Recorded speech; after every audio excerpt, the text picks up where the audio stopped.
um dia especial de festa. E eu trouxe um amigo. Ele tem sido companheiro de jornada. Eu vi você chorar. Vi. E a nossa história, elas têm algumas semelhanças. Pastor José, ele é pastor de uma grande denominação no nosso país. Igreja Família da Fé, ela nasce no coração de Deus e Deus dá autoridade para esse homem. Eu já preguei muitas igrejas da Família da Fé, muitas igrejas. E o José, ele tem sido assim, um ponto de, não só de apoio, mas de direção para alguém que sonha em estabelecer o reino de Deus sobre a face da terra. Pastor José é um amigo, é assim que eu vou apresentar ele, como um grande amigo.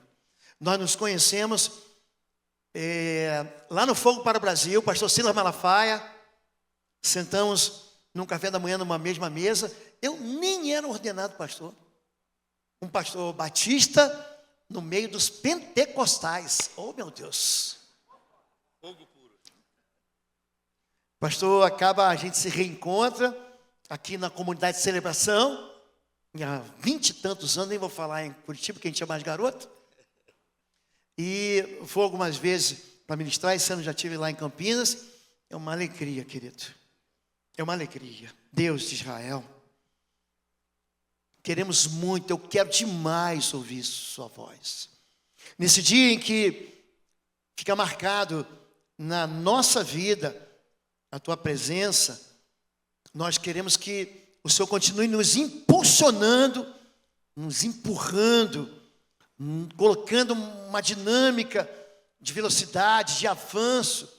O Senhor continue injetando nas nossas veias a fé, que o Senhor, Pai, continue nos falando, precisamos de uma direção que nos leve de novo, ou continue nos incentivando a chegar aonde o Senhor tem o destino para nós. O nosso destino é Cristo. Nós deixamos para trás aquilo que fica e olhamos para frente, estamos prosseguindo para o alvo. Usa o teu filho agora, usa o teu filho. Usa o coração e a mente, que o teu Espírito derramado sobre ele seja uma voz que nos conduz a um novo passo para o crescimento e para a glória do teu nome, em nome de Jesus. Amém. Bom dia. Graça e paz. Você está feliz de estar aqui hoje de manhã? Então fala para quem está do teu lado, fica tranquilo, eu vou levar você para almoçar. Se ele rir é porque o milagre é grande, entendeu? Se ele falar que não pode, fala para ele, faz o pix, que eu vou de todo jeito. Quem está aí hoje de manhã? Cara, como é bom estar numa igreja que é proibido entrar gente feia, né? Eu procurei os feios, tem dois, deve ser de Campinas, deve ser corintiano. Essa raça espalha fácil. Quem não me conhece aqui, levante a mão, por favor. Quem não me conhece, vocês não perderam nada. Eu sou de Campinas, ok? Eu tenho 57 anos. Eu sou casado com a pastora Beta há 29 anos. Eu orei muito, ela não orou nada. Cada um recebe o que pediu a Deus, né? Eu sou pai da Beli, a Beli é casada. Quando vocês forem orar, orem por ela. São 7 meses de casamento e adaptar não é fácil. Mas sou pai do João, o João é solteiro, é loiro. Fala 2 idiomas. Ok, está namorando uma menina loira. Eu acho que ele fez campanha na Universal, porque é linda a garota. Eu falei, rapaz, tu tem abacaxi para essa bênção? Os que esperam, confiam, recebem. Estamos em Campinas. Agora, 14 de março, eu completo 38 anos que eu estou pregando o Evangelho. E meu filho é a 4ª geração de pregadores na nossa casa. Eu e minha casa estamos servindo ao Senhor. É uma honra servi-los essa manhã de domingo, nesse marco de ter 2.000 membros, mas pastorear muito mais gente, porque a gente não pastoreia só as pessoas que pastoreamos, nós pastoreamos os que Deus nos permite pastorear. E eu tenho certeza que o melhor de Deus para Bom Retiro ainda está chegando, está por vir. Então, estou muito honrado de estar aqui com o casal pastoral, eles são meus amigos, eles já choraram comigo, mas eu chorei mais com eles do que eles comigo. E a nossa amizade ela é legítima, verdadeira, genuína, já engloba agora os filhos. Aquele irmão ali está produzindo criança nessa casa, hein? Louvado seja Deus. Né? Falei com a sua nora, o pai dela, 4 meninas, eu falei, eis que eu sinto um avanço espiritual nesse ministério. Privilégio de conhecê-la, privilégio de ter vocês aqui e uma honra. Se você quiser se conectar com a gente, é muito fácil. Eu estou no Facebook, eu estou no YouTube, eu estou no Instagram, eu estou no Telegram, eu estou no Twitter, eu estou no TikTok, eu estou em tudo agora. Você está no Orkut, Deus te abençoe, eu vazei de lá. Mas a gente está servindo aí e você pode não só se conectar, mas se relacionar conosco, com as nossas realidades, com o nosso ministério e tudo aquilo que Jesus está gerando em nós. Eu tenho 25 livros escritos e trouxe 2 deles. Metade já foi na primeira reunião, linda reunião às 8 da manhã. Esse é um devocional de fé de 1 minuto, eu já vendi 18 mil cópias. Tudo que você precisa, em 1 minuto você pode saber. E Deus me deu essa ideia na pandemia, porque nossa cidade ficou fechada 9 meses. Nós somos a única igreja aberta, nós somos a única igreja que transmitiu reuniões todos os dias. A gente dava 300 cestas básicas por mês, passamos a dar 1.000 cestas básicas por mês, e eu não enterrei ninguém de Covid. Eu falei para Jesus, eu não quero sepultar ninguém de Covid. E Deus me deu essa graça, e eu comecei a fazer vídeos de 1 minuto para mandar para o WhatsApp, para os membros que a gente tinha. Hoje eu mando todo dia para 180 mil telefones um vídeo de 1 minuto, está lá no Instagram, você pode vê-lo. E aqui tem das mensagens de 1 minuto 365 para abençoar a sua vida. Ok? E esse é meu último livro, Nada Vai Morrer no Seu Colo. Pode repetir? Nada vai morrer no meu colo. Fala para quem dá do teu lado, nada vai morrer no seu colo.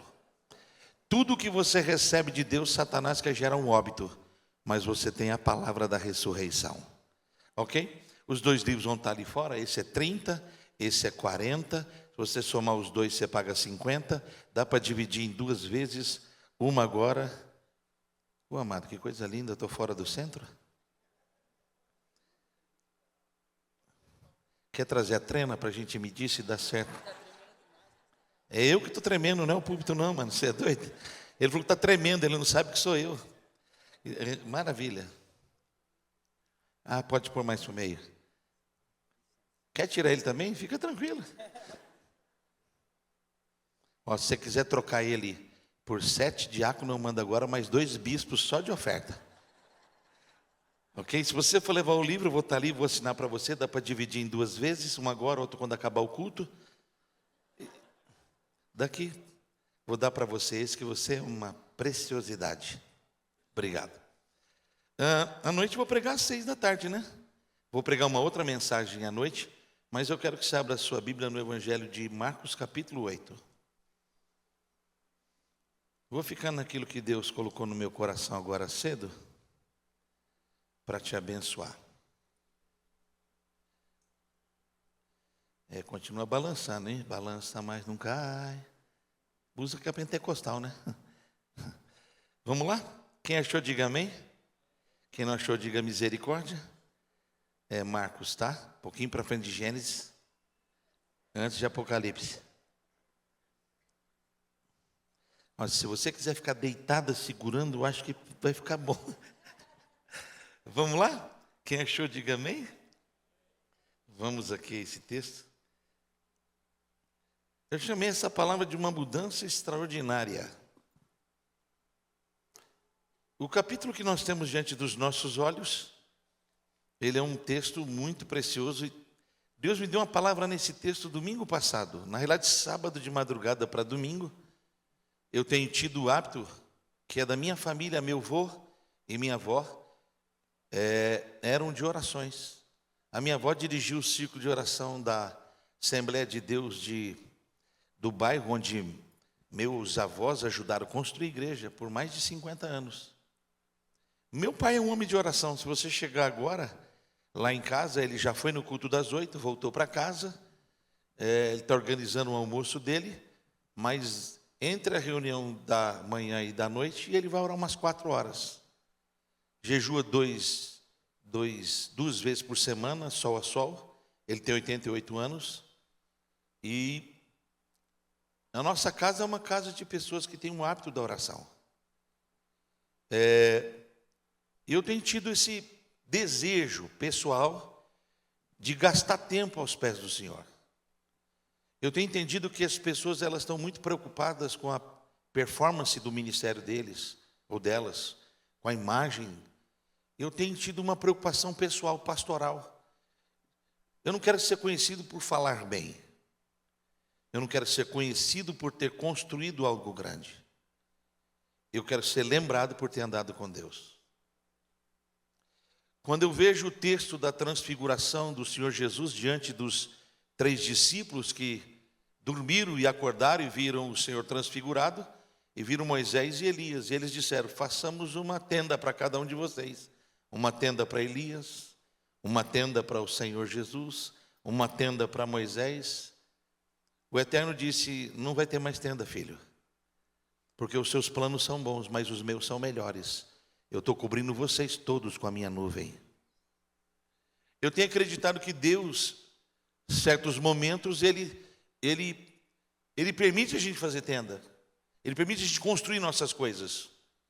Mas de vez em quando Ele vem e traz a nuvem dEle sobre aquilo que a gente pensava estar fazendo uma coisa grande.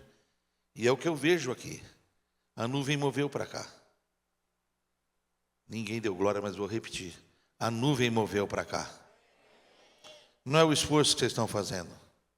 Não é o programa que vocês estão estabelecendo. Não é a doutrina batista. É a presença do Senhor nesse lugar. Vai aplaudir Jesus, não paga meia não, paga inteira, vai.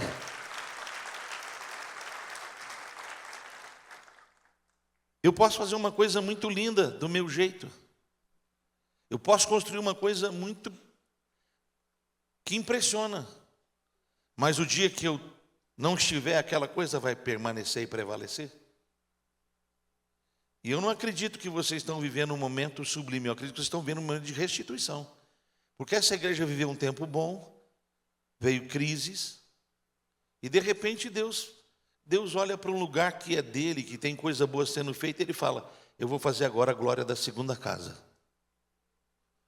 Eu vim aqui no começo do pastoreio do pastor Lobo aqui. Não dava 400 pessoas. E muitas reformas e muitos sonhos. E nesses últimos 5 ou 6 anos, parece que a coisa cresceu, mas vocês ainda não vislumbraram e nem chegaram onde Deus quer levar vocês. Só que para essa realidade, você precisa entender essa verdade. A unção vai custar tudo. É uma entrega. E o texto que Deus colocou no meu coração, ele está conectado a um momento muito precioso do ministério de Jesus, que é a segunda multiplicação dos pães. Ele está se movendo, e você tem que lembrar que houve uma primeira multiplicação, que está em Mateus 14. Jesus está vivendo um momento delicado, pessoal do seu ministério. Por quê? Porque seu primo, que foi o pastor precursor do seu ministério, acaba de perder a cabeça. Tirar a cabeça dele.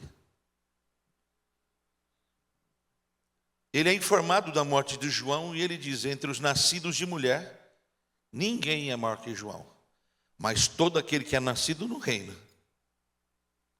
Só que a frustração dele faz ele se dirigir para o deserto, com os seus discípulos, se afastando, mas a multidão é como ovelha que não tem pastor e vai seguindo.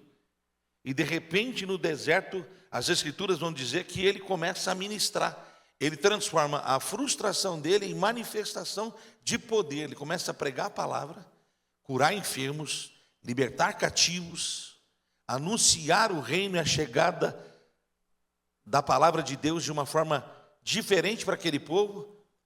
E ele se demora, causando um caos nos seus discípulos, porque eles estão no deserto, não tem só 5.000 homens aproximadamente, ainda há mulheres, há velhos, há crianças. Os discípulos querem se livrar daquela circunstância, mas ele faz um anúncio tremendo: a gente vai alimentar essa multidão. Eu não sei se você tem uma percepção clara desse tempo, mas Deus vai levantar um povo nesses dias, nessa nação, que vai ter alimento, vai ter pão na mão para alimentar o desespero dessa sociedade caída.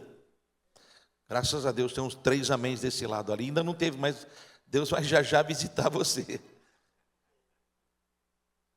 Quando Deus me levou, veja, eu era pastor numa igreja gigantesca. Deus me levou pastorear um lugar da cidade que era literalmente abandonado. Morada de moradores de rua, de drogados e viciados. E lá tinha um terreno de 29 mil metros. A igreja que eu fui pastorear era o contrassenso da igreja que eu pastoreava. A igreja que eu pastoreava tinha 20 mil membros. Eu fui pastorear 60 pessoas. Uma dívida de 500 mil reais. 104 pessoas no primeiro culto. Deu 104 reais da primeira oferta. Eu dei 100 reais e até hoje descobriu quem deu 4.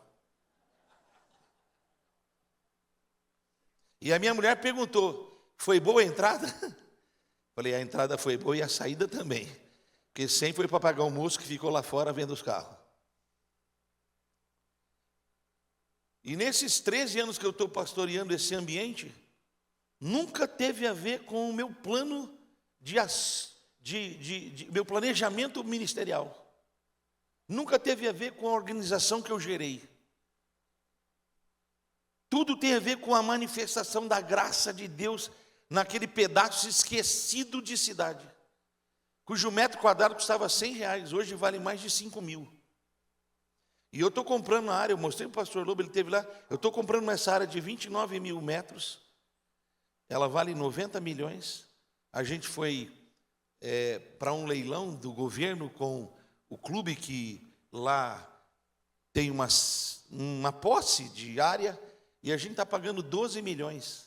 E o dia que eu assinei o contrato, eu tinha 3 mil reais na conta. E Deus me deu a direção, é seu. Falei, amém. Eu creio. Tive nem voz para falar. Eu creio.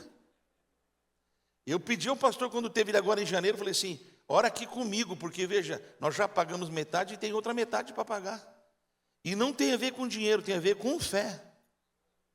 Porque dinheiro, você viu a frase que ele falou, uma frase que Deus nos deu, essa frase, o dinheiro vai comprar coisa, mas a fé vai criar ambientes. Você precisa se perguntar, o que é que a sua fé está criando? Que eu moro onde não deveria morar. Olha que porta linda que Deus me deu hoje para vir pregar aqui. Eu cheguei no aeroporto bem cedo, cheguei no voo, o primeiro voo, porque eu vinha no segundo voo. Tem a primeira bênção, eu ia na segunda bênção. Mas quando eu cheguei para a primeira bênção, só tinha 30 pessoas para entrar. Eu vim de primeira classe, porque da metade para frente não tinha ninguém sentado. Eu sentei lá na primeira classe e vim. Que Deus prepara ambientes para a gente. Deus vai dirigindo a nossa vida. Deus vai nos conduzindo quando a gente confia nele. E quando Jesus está nesse ambiente que ele diz que vai alimentar a multidão, as pessoas apresentam para ele uma realidade estranha. É o primeiro McFish da Bíblia. 5 pães e 2 peixinhos. E alguém perguntou assim, o senhor acha que isso dá para todo mundo? Porque na sua mão e na sua matemática não dá, mas na mão dele, na matemática dele, alimenta todo mundo e ainda vai sobrar 12 cestos. Abre a mão para receber. A próxima temporada da sua vida é de 12 cestos cheios. Tem uma porção para cada mês. Tem uma realidade da graça para cada mês. Meu Deus, alguém vai receber essa palavra aqui essa manhã. Cutuca esse crente do teu lado e fala para ele assim, o que Deus está para fazer na tua vida, nem olhos viram, nem ouvidos ouviram, nem jamais subiu ou penetrou a mente e o coração do homem. O que o Senhor tem preparado, não é só para essa igreja, é para a sua casa, para a sua família, para os seus filhos. Posso ouvir um amém ou não? Só que aqui é diferente. Ele está num ambiente e ele está com essas pessoas, quase 4 mil pessoas por 3 dias. Numa imersão profunda. E de repente ele diz assim, eu vou alimentar essa multidão. Os 12 que estavam com ele gelaram. Só que tinha agora 7 pães e alguns peixinhos. E é interessante que todos se fartaram. Mas se você pega o versículo do capítulo 8 de Marcos 14, que quando eles entram no barco e estão saindo, Jesus agora está frustrado. Por quê? Porque eles deixaram um pão escondido no barco. E isso traduz uma realidade, eu chamo isso de 8º pão. É a gente não aprender com aquilo que Deus vem ministrando na nossa vida. É a gente ter a palavra e não viver pela palavra. É a gente transformar a nossa fé numa religiosidade. Amados, Deus não nos chamou para uma religião. Deus nos chamou para um relacionamento profundo com Ele. E ele diz: vocês serão meu povo de propriedade exclusiva. Vou andar com vocês assim, ó, pertinho. Pertinho. Eu estava em casa dormindo, a minha mulher falou assim, me acordou, você tem ladrão aí. Eu falei: sério? Ela falou: é. Vai lá ver. Eu falei: mas você que acordou primeiro, filho. Quem recebe a revelação é quem cuida. Ela falou assim: tu não é sacerdote? Eu falei: sacerdote é uma coisa, policial outra. Aí ela: vai lá ver. Eu falei: mas eu estava dormindo tão gostoso. Aí fui lá, andei na casa, olhei tudo fechado. Falei: não tem bandido. Pensei que era um dos nossos pets, né? Também tudo dormindo. Falei: ladrão de alegria. Estou voltando para o meu quarto, passo pelo quarto do João, senti que alguém estava brigando lá dentro. Pus a mão na porta, abri, ele, falei: eu, amado. Está rolando. Falei: entra que Jesus está aqui. Eu falei: o que está rolando? Estou aqui, pai, na presença de Deus, e a presença dele está aqui. Falei: filho, hoje é você e ele. Fechei a porta, deitei mesmo. O que foi? Seu filho está lá no embate com Jesus, Deus está visitando ele. Você não vai participar? Falei: estou participando disso faz muito tempo, hoje eu vou dormir. Porque nós temos que acreditar que Deus tem coisas lindas conosco, com a nossa casa. A profecia de Joel 12, 28 vai se cumprir nessa igreja. Nos últimos dias derramarei do meu espírito sobre toda a carne. E olha a primeira fase dessa profecia: nossos filhos não nos darão dor de cabeça, nossos filhos serão profetas de uma nova realidade. Joga a mão para cima e declara: meus filhos serão profetas. Não vão ser maloqueiros, não serão pessoas desgovernadas, não serão rebeldes, não vão me dar trabalho, vão frutificar, serão profetas. Meu Deus, alguém está aí? Levanta a tua mão, grita bem alto: os meus filhos serão profetas, serão usados por Deus na área de governo, na área de liderança, em cada área que Deus levar nossos filhos, eles serão profetas de Deus e da graça do Senhor. Tem alguém aqui para dar um glória e um aleluia essa manhã?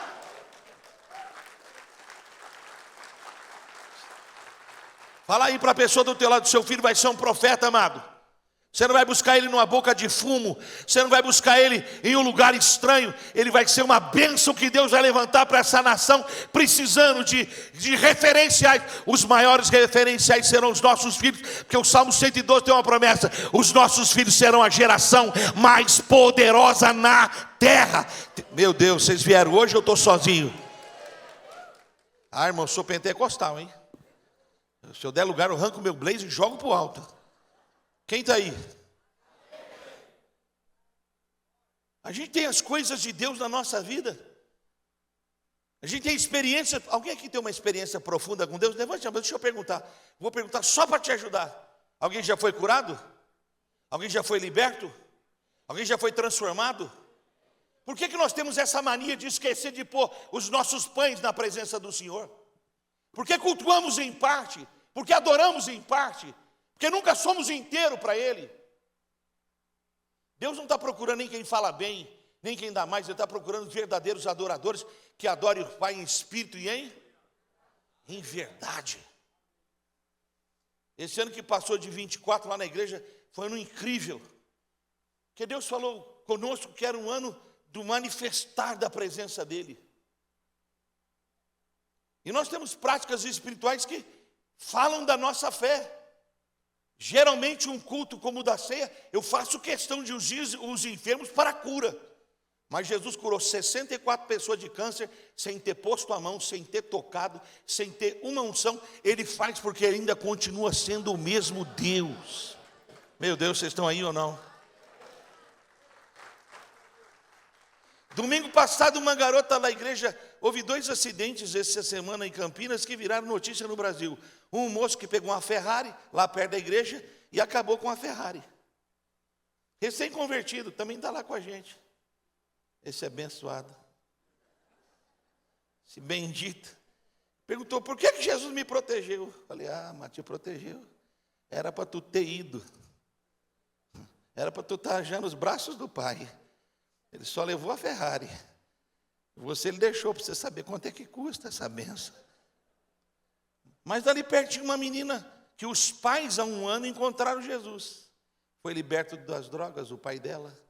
Restaurou o casamento. Mas ela, na van, indo para a escola, A van bateu num caminhão, ela voou pela janela. E ela não morreu. Inexplicavelmente, se você vê a Kombi, deu o furgãozinho lá, deu perda total, ela escapou. Para não dizer que ela não teve nada, ela teve uma torção no tornozelo. O paramédico que chegou junto com os militares olharam para ela: você está viva? Olha, procura uma igreja para você fazer um culto de gratidão, porque não era para você estar viva. E domingo lá no culto ela veio, porque ela era a única que não estava convertida na casa dela. Agora ela se entregou para Jesus e disse: eu quero servi-lo. Amado, nosso Deus não mudou, o nosso Deus continua sendo o mesmo Deus. Meu Deus, eu creio que até final dessa reunião você vai receber essa palavra com muita força. Todos os 7 pães que caíram na mão dele sofreram o impacto da graça. Mas deixou Jesus frustrado porque um pão ficou guardado, ficou no barco. O que é que você não está pondo na mão dele? O que é que você ainda não consagrou para ele? O que é que você ainda não deixou Deus te usar como ele deseja te usar? Como é que você ainda consegue viver nessa realidade de uma vida parcial no altar de Deus? Eu costumo dizer lá em Campinas: ou Deus tem tudo, ele não quer nada. Ou Deus tem toda a realidade que envolve a minha vida, ou ele não quer nada da minha vida. Deus não é Deus de partes da nossa vida, ele quer ser Senhor sobre toda a nossa casa. Só que a Bíblia vai dizer que ele passou por Betsaida. É onde eu queria chegar, verso 22, está aí. Ele chegou em Betsaida.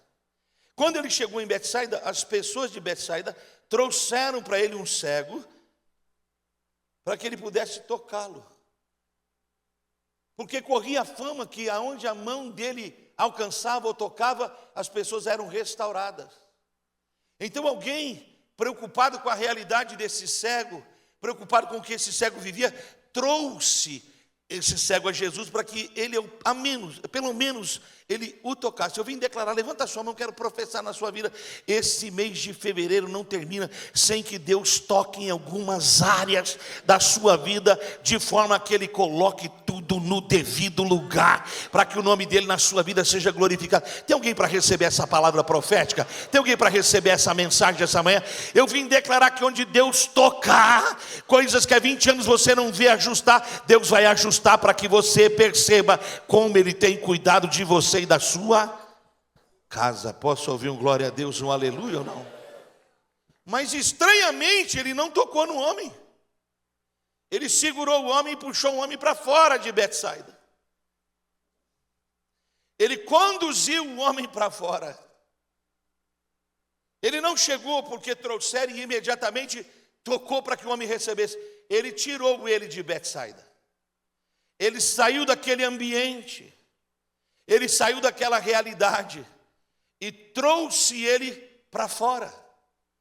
Eu creio que certas situações da minha vida, Deus poderia agir de uma maneira, mas ele sabe como trabalhar comigo. Ele sabe como ajustar os processos para mim.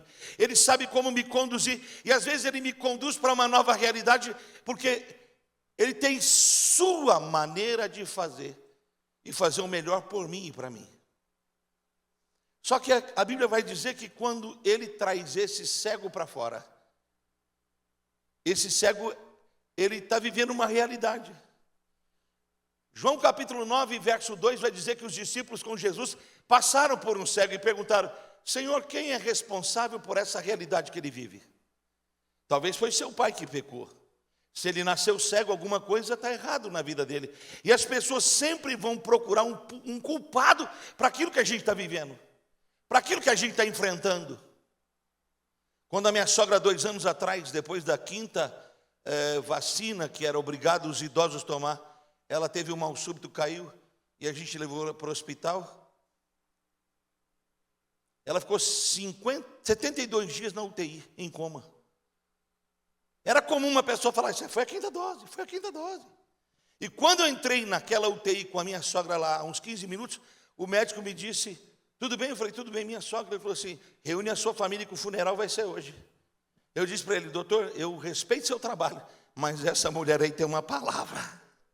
Essa mulher aí tem uma palavra. E ele ficou meio desgostoso comigo. Mas depois de 72 dias, quando a minha sogra abriu os olhos, e mulher quando começa a mandar, está curada, hein? Ela levantou os olhos e falou: o que você está fazendo aqui? Eu falei: vim ver a senhora. A igreja está bem? Eu falei: louvado seja Deus. Você precisa entender que o nosso Deus tem a última palavra sobre as nossas realidades. Era comum alguém dizer: essa é a quinta dose. Era como: porque não sei o quê, porque não sei o quê. Amado, Jesus olhou para aquele cego e disse assim: nem ele pecou, nem seus pais pecaram, ele está assim porque o meu nome vai ser glorificado na vida dele. Eu vim dizer para você: abre a mão aí para receber. Tem coisa que você ou alguém está tentando culpabilizar os processos da sua vida. Lembre-se dessa verdade: Deus vai ser glorificado no que você está vivendo, no que você está enfrentando, no que você está passando. Não termina esse ano, não termina esse mês, não começa o mês seguinte sem que Deus te dê uma palavra e uma direção profunda para aquilo que você está vivendo. E você ainda vai voltar aqui para dar testemunho da porta que Deus abriu, da maneira como Deus agiu, como Deus fez seus inimigos caírem por terra e o nome dele na sua vida ser glorificado. Posso ouvir um amém ou não?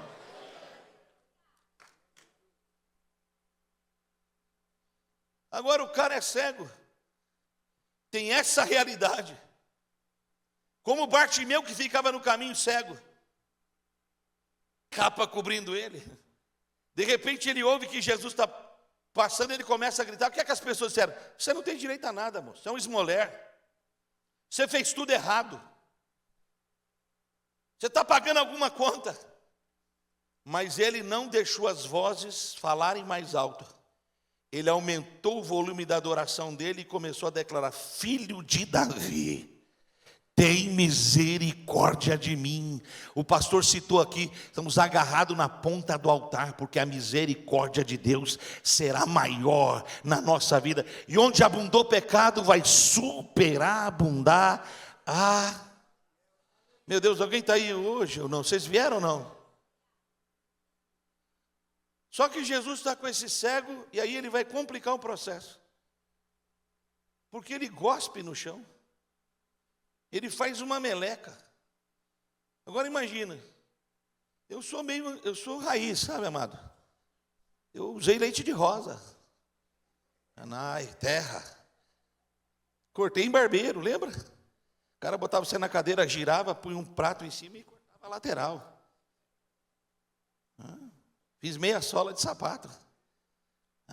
Peguei fila de ônibus, e o ônibus da Campinas chamava CCTC. Cata cachorro, traz para a cidade. Lembra? Tinha um negócio no ônibus chamava cobrador. E uma catraca. E se você tinha menos de 9 anos, você passava por baixo. Aí os caras faziam uma catraca que ela quase chegava no chão. Aí tua mãe jogava você por cima, assim, ó. Tu tinha que aprender a voar. Senão tu te lascava inteiro. Não é? Não hoje. Cara, eu fico impressionado hoje. Eu sou raiz, amado. A calça jeans era, lembra? West Top. Ou Fiorucci, vindo do Paraguai. Usei várias. Durava 112 anos. Não desbotava. Não soltava as tiras. Hoje os caras põem umas calças que os caras... Você já viu uns caras chegando na igreja? Ele chega assim, ó. Parece o pinguim, mano. O negócio é um saquinho. Ele pula dentro de um tubinho e vem, mano. Aí tu fala: dá um pique, é o cara correndo. Esses machos siamês que tem hoje, que pinta a unha, metrosexual, só Deus para ter piedade. Graças a Deus não vi ninguém por aqui assim hoje. Os caras bombadinhos, só Deus na piedade. Cuspiu. O cara já era cego. Aqui não, mas na família da fé, se eu tivesse cuspido, a galera falou: estreitou para o cego, hein? Ficou ruim para ele. Eu joguei futebol, não tinha coisa. No bairro que eu morava tinha muito moleque, muito campo de futebol. Então tinha muito jogo e muita briga. As brigas eram resolvidas com risco no chão e quem era macho cruzava o risco. Nunca ninguém passou. E alguém tinha que cuspir. Se você é macho, cospe aí. Aí o outro cuspia. Parecia aquelas zebras tentando disputar algum lugar. Mas quando eu jogava futebol, a coisa que mais me deixava furioso é esses zagueiros maldosos, antigamente, que davam cotovelada. cuspia no seu rosto. Isso me deixava... Eu era vingativo, porque eu não tinha sido batizado com o Espírito Santo, não tinha a segunda obra da graça. O velho homem imperava na minha vida. Não tinha vara, eu deixava o cotovelo todo dia para o cara beijar. Aí vem Jesus e gospe. O judeu, quando ele quer dizer que uma coisa é maldita, sem valor, ele gospe. O árabe gospe. Agora imagina, Jesus vai fazer um milagre na vida de um homem, ele vai usar saliva. Ele pega a saliva, faz uma meleca, enfia a mão no rosto do cara e põe a mão nos olhos do homem e pergunta assim: o que é que você vê? O que é que você enxerga? E o homem responde: eu vejo os homens, porque eu os como árvore e os vejo andando. Eu estava em Dallas, lá onde o filho do reverendo estudou, numa grande igreja, tive o privilégio de falar lá, e Alexandre me levou nessa igreja, e o pastor estava compartilhando uma palavra, e nesse texto ele falou dessa porção. Eu fui muito abençoado aquele dia, e isso calou no meu coração. Quando eu estive agora em Boston, em janeiro, pregando, Benhur falou comigo, lá da Abba Church: José, olha o que Deus tem falado ao meu coração, nesse texto que eu estava estudando. Quando ele tocou esse primeiro toque, os olhos e a visão espiritual desse homem se abriu. O que estava perdido nele foi restaurado. Eu vim declarar, essa igreja, esse ministério, vai ser um ministério que a visão espiritual dessa cidade vai ser restaurada. Meu Deus, você está aí ou não? Faz alguma coisa, fala que você está vivo e dá um glória a Deus, fala: eu creio. Deus precisa restaurar no Brasil a visão espiritual da sua noiva. Meu Pai Celeste, nós não podemos ser uma igreja apática, uma igreja engessada, uma igreja que a reunião está tabulada e se acaba a reunião, acabou a nossa realidade. Amados, eu estou profetizando, nessa próxima temporada do Bom Retiro, vai acabar culto, vai acabar reunião, mas culto não vai acabar. Vai para dentro do seu carro, vai para dentro da sua casa, vai para dentro do seu escritório. Alguém está aí? Alguém está aí? Os testemunhos serão tremendos do que Deus vai fazer na sua vida, na hora da adoração, na hora da oração, na hora do louvor. Deus vai tomar os meninos lá embaixo, vai batizar com o Espírito Santo e vai pegar fogo outra vez na sua casa. Eu oro para que nós sejamos como aqueles dois pastores depois da ressurreição no caminho de Emaús, que Jesus encontra com eles não estão enxergando, porque tem escama nos olhos, mas ele vai pregando a palavra, vai pregando a palavra. Quando chega perto de passar, ele vai passar, diz: fica com a gente. Ele entra para casa, senta na mesa, ele pega o pão. Quando ele parte o pão, a visão é restaurada. Eu vim declarar que a visão vai ser... A alegria vai ser restaurada, a experiência com Deus vai ser restaurada, a fé vai ser restaurada, os dons de Deus serão restaurados, as famílias serão restauradas, homens e mulheres de Deus daqui serão enviados para todo lado, porque Deus tem pressa. Oh meu Deus, vocês estão aqui ou não? E eles disseram: nosso coração pegava fogo quando a palavra era pregada. Eu vim declarar que o seu coração vai pegar fogo outra vez. Quando abrir a palavra aqui, você vai ficar sem conseguir sentar nessa cadeira. Você vai chorar, você vai levantar, depois vai dar testemunho: pastor, eu não sei o que está acontecendo comigo. Mas quando a palavra de Deus é pregada, eu pego fogo por dentro, meu coração arde por dentro. Eu recebo a palavra e você vai dar muito fruto para que Jesus seja glorificado.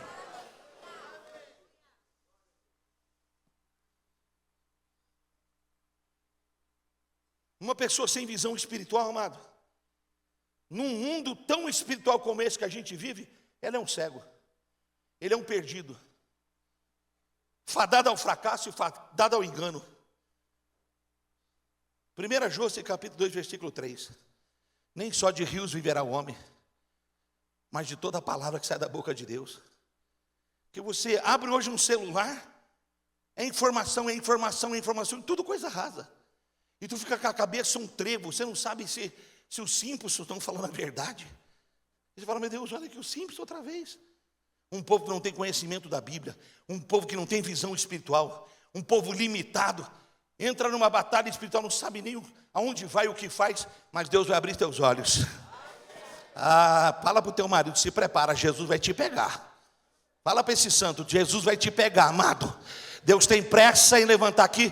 Veja, eu estou vendo as pessoas, eu amo aquilo que Deus faz. Eu fico feliz com como Deus usa as pessoas.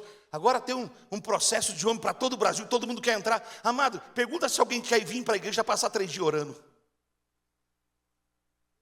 Para ir para o mato, voltar a ser homem raiz, louvado seja Deus. Graças a Deus está tendo esse movimento que os homens voltar a ser homem. Mas por que ninguém quer passar 3 dias dentro da casa de Deus sem beber, sem comer, orando pelo casamento, orando pela esposa, orando pelos filhos? A gente gosta de modismo, amado. Mas Deus não está procurando os modistas, Deus está procurando os verdadeiros adoradores. Deus está procurando pessoas que querem falar com Ele face a face. Você precisa entender isso. É necessário que Deus abra seus olhos espirituais para você entender onde você está inserido nesse século que a gente está vivendo e nesse ano 2025. Nós vivemos num tempo tão estranho que se nós bobearmos, nós seremos engolidos pelo sistema. Mas eu quero louvar a Deus, que aqui tem uma igreja que está se permitindo pingar o colírio nos olhos para enxergar e atuar e ser relevante nesse tempo. Meu Deus, fala para quem está do teu lado, se prepare para as maiores experiências da sua fé e da sua vida com Deus.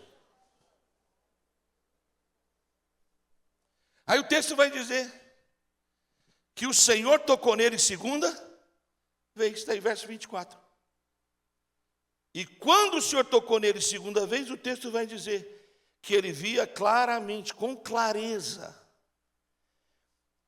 E ele passou a distinguir as coisas de modo perfeito. Essa expressão para mim é muito profunda.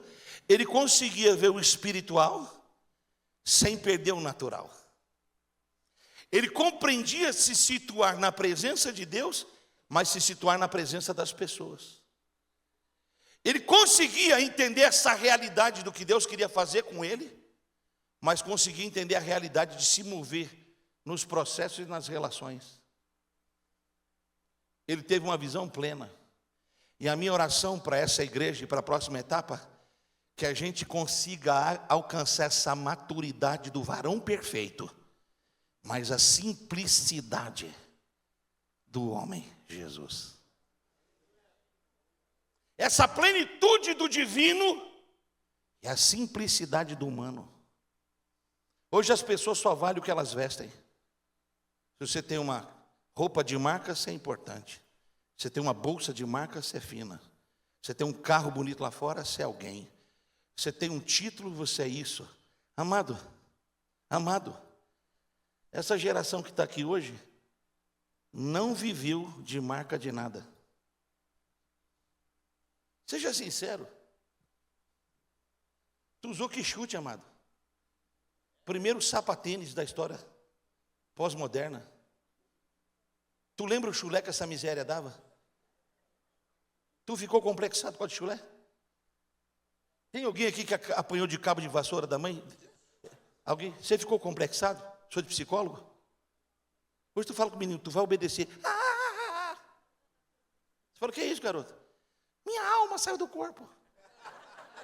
A minha alma saiu do corpo quando a minha mãe entrava na sala e falava, tu vai morrer.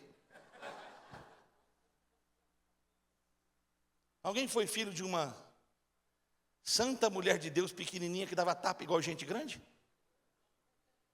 A minha mãe tinha 1,65 m, moço. Quando ela marchava no ambiente, os demônios falavam, sai fora que vai dar ruim. Os demônios.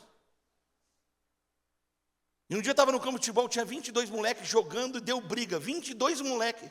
Aquela santa mulher desceu no campo e falou assim, quem é o primeiro que eu vou pegar? Não sobrou um. Desse tamanho, lobo. Com um cocão, porque ela era da Assembleia de Deus, cantava no coral, tinha coque. Coque servida para 2 coisas. Quando ela soltava, parecia aquelas chinesas. Sabe aquelas chineiras matadoras que faz... Quando ela fazia assim, o coque descia, irmão, corre. Corre que o anjo do concerto chegou. Nós com uma geração boba, doente. As coisas melhoraram e a gente piorou. As coisas evoluíram e a gente regrediu. Nunca teve uma geração tão doente como essa. Olha como está dizendo assim, ele tocou em mim e eu alinhei. Minha alma alinhou. Meu Deus, vocês estão aqui ou não? Minha vida alinhou. Cristo entrou em mim, fez morada em mim.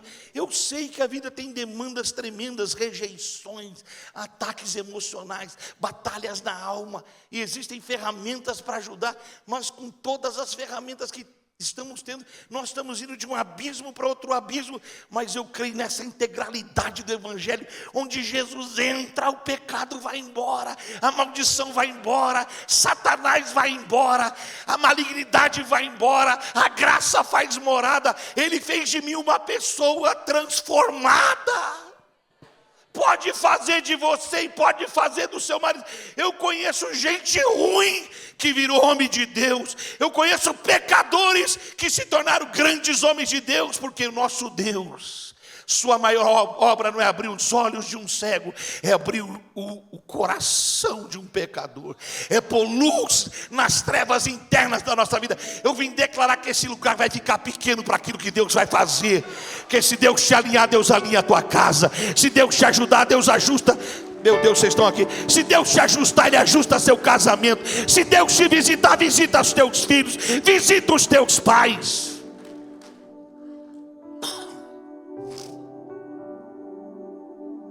Foi necessário 2 toques.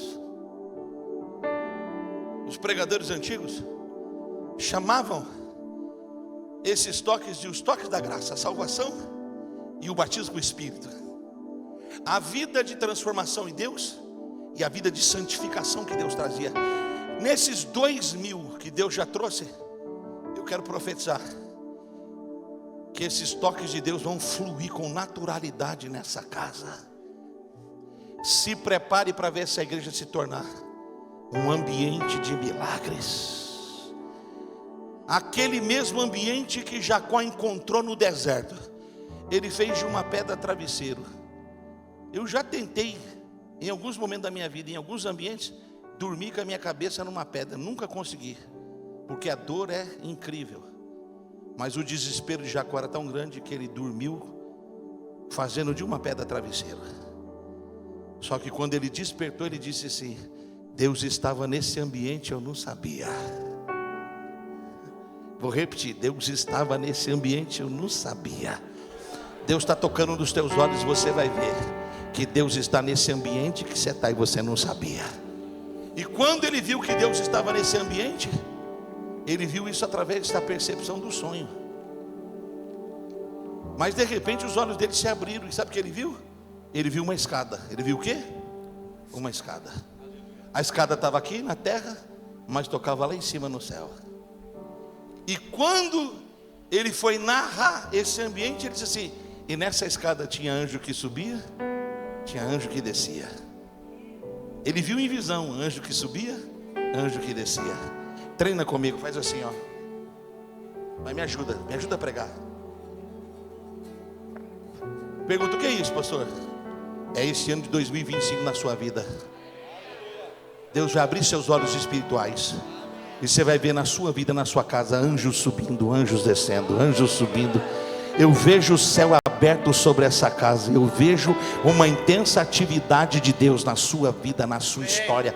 Se prepare para ver suas orações virarem poderosos testemunhos da graça de Deus.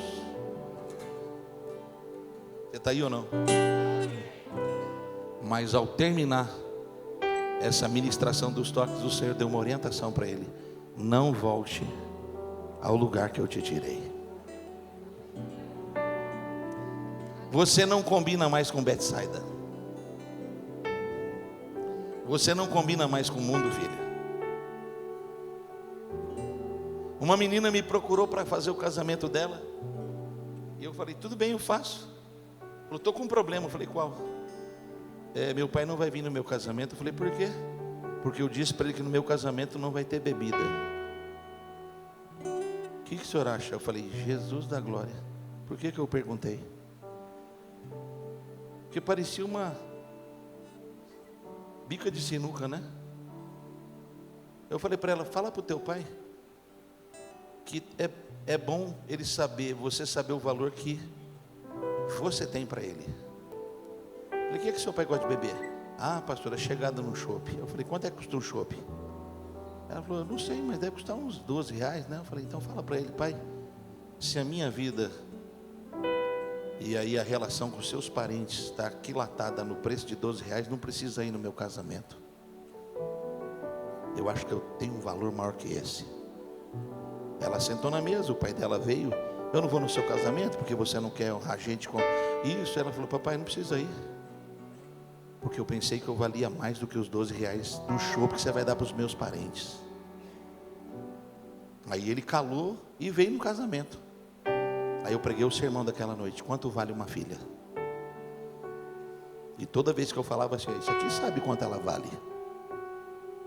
Hoje ele é diácono lá na igreja. Por quê? Porque Deus abriu os olhos dele. Agora imagina, ela era a única menina convertida, agora o pai converteu. Converteu a mãe, converteu o filho, converteu os cunhados, converteu os tios. Toda aquela família convertida, porque Deus abriu os olhos do coração deles. Mas eles não combinam mais com aquele ambiente. Você pode ter um monte de amigo fino, um monte de amigo chique, que você vai para os restaurantes e aí você precisa pegar os vinhos e rodar na taça, cheirar um pouco de madeira, um pouco de jasmim, vai chupar prego, vai ver se eu estou na esquina. Tu veio da Praça 9, veio do Formigueiro 18, você acha que isso é o quê? Só porque tu melhorou um pouquinho na vida? A gente vai ficando bobo por natureza. Eu chamei lá a galera do nosso ministério e falei assim, se eu tirar o teu violão, você continua adorador ou você só adora porque tem um violão? Se eu tirar o púlpito, eu continuo adorador ou eu só sou adorador porque eu prego? Ou porque eu lidero? Qual é a razão da gente servir aqui no Bom Retiro? Que você tem um cargo, que sua família está aqui desde o início, que você é da diretoria, amado. Quando a gente chegar diante dele, vai ter que tirar a coroa e pôr nos pés dele e falar para ele, está aqui seu servo simples. Nós não temos direito a nada, a única coisa que nós temos é viver para a sua glória. E viver espiritualmente forte, mas equilibrado, para no natural a gente produzir saúde, produzir graça, produzir perdão, produzir bondade. Tem gente como o lobo que chega lá na igreja, meus pastores querem ficar tudo à volta dele. Não é porque ele foi comandante da aeronáutica, não é porque ele tem uma autoridade na área de libertação, não é porque é um cara sério, mas ele transmite graça, transmite paz. Eu posso sair da igreja, ele vai lá e fica com a igreja. Quando eu volto, a igreja está melhor do que eu. Isso é graça, amado. Onde você encontra isso hoje? Gente fiel, gente curada de alma, gente que não precisa ser alisada para ela se sentir alguém, gente que sabe seu lugar e seu papel no processo. É o homem, tocou e naturalmente Deus equilibrou ele. Aí o Senhor disse, agora não volta para Betsaida, não volta para o lugar que eu te tirei. Eu tenho coisa mais ampla para fazer. E Abraão, quero encerrar aqui. Os maiores milagres de 2025 nessa igreja não são aqui no altar, é lá na sua casa. Meu Deus, eu vim profetizar, abre a mão para receber os maiores milagres desse ano. Não vão ser aqui no templo, vão ser lá na sua casa, para que Jesus seja glorificado. Pula dessa cadeira, dá um brado de vitória, joga a sua mão para cima, adore o nome do Senhor. Você está aplaudindo, não aplaude por etapa, não aplaude forte, diga Senhor.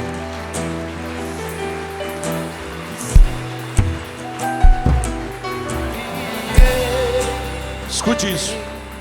E eu devolvo a palavra ao pastor. Eu quero fazer uma oração. O que eu estou pregando aqui para vocês, eu preguei primeiro para mim. Eu estava lá na igreja em Dallas, saindo, falei, Senhor, afina minha visão espiritual. Afina. Afina. Eu fui numa conferência gigantesca pastoral esses dias. O pregador estava pregando, o Espírito Santo falou assim comigo: ele está quebrado. Ele está quebrado. Fez um sarceiro, fez um negócio. Eu fiquei lá ouvindo. Quando acabou a reunião, ele parou do meu lado e falou assim: cara, estou dando o que eu não tenho. Eu falei: Jesus falou comigo, quero orar por você, ajoelha aqui. Ajoelhei com ele, peguei na mão dele e falei: Senhor, teu servo está sangrando e está morrendo, mas o Senhor pôs a tua mão sobre aquela mulher encurvada, e a tua palavra diz que ela não endireitava mais, mas a tua palavra e o teu toque colocou tudo no lugar. Jesus, o Senhor vai fazer isso com meu irmão aqui agora. Foi como uma explosão dentro dele. O sangramento secou. E o que ele não podia fazer, porque tem coisa que você não pode fazer, tua mão não pode fazer, teu dinheiro não pode fazer, teu carro não pode fazer, mas Jesus pode.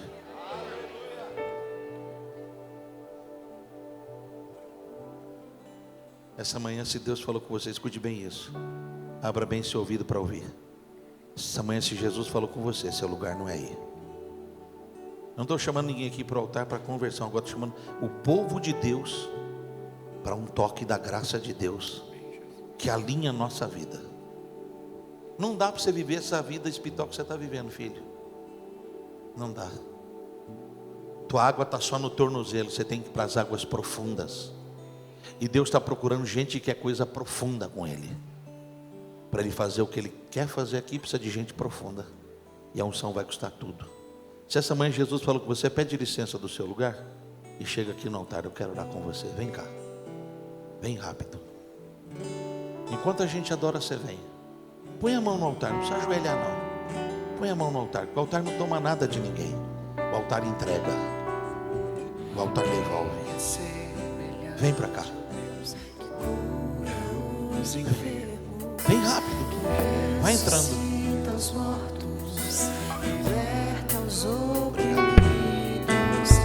Vem. Vem.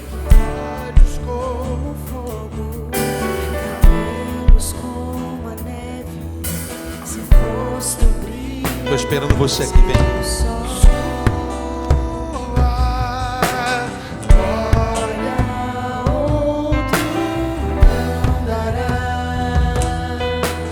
Vem pra cá, vem. Entra aqui um pouquinho mais. Isso.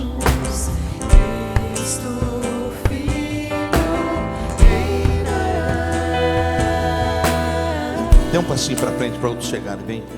Quem é como nosso Deus?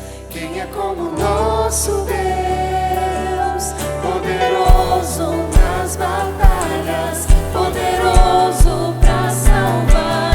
Quem é como nosso Deus? Quem é como nosso Deus? Poderoso nas batalhas, poderoso para salvar. Quem é como nosso Deus? Quem é como nosso Deus? Poderoso nas batalhas, poderoso para salvar. Coloque a mão no coração, por favor.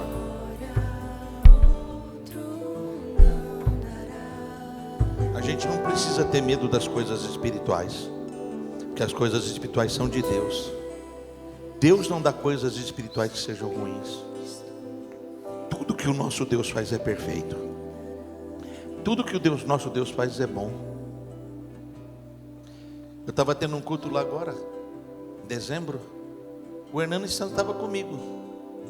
E ele pregou uma mensagem sobre santidade pesadaça, não tinha como dar um aleluia. E ele passou do tempo. Então, aconteceu que o departamento infantil não tinha como ficar com as crianças. Ele passou mais de 40 minutos. Eles soltaram os meninos. O que aconteceu com a garotada? Crianças de 4 até 9 anos foi entrando, não tinha onde sentar, começou a sentar no chão do altar. E sentando um, sentando o outro, foi. E ele começou a diminuir o espaço da pregação. De repente ele estava aqui lotado de criança. Ele pegou na mão de uma menina, filha de pastor. Essa menina tem 6 anos. Quando ele pegou na mão da menina, levantou ela. Ela foi cheia do Espírito Santo. Era domingo à noite. Mais de 120 crianças da nossa igreja foram batizadas com o Espírito Santo. E assim, poderia ser um evento das crianças, não preparado. De repente Deus começou a pegar os jovens. De repente começou a pegar os pais. Eu nunca tinha, na igreja que eu pastoreio há 13 anos, saído da igreja depois de meia-noite.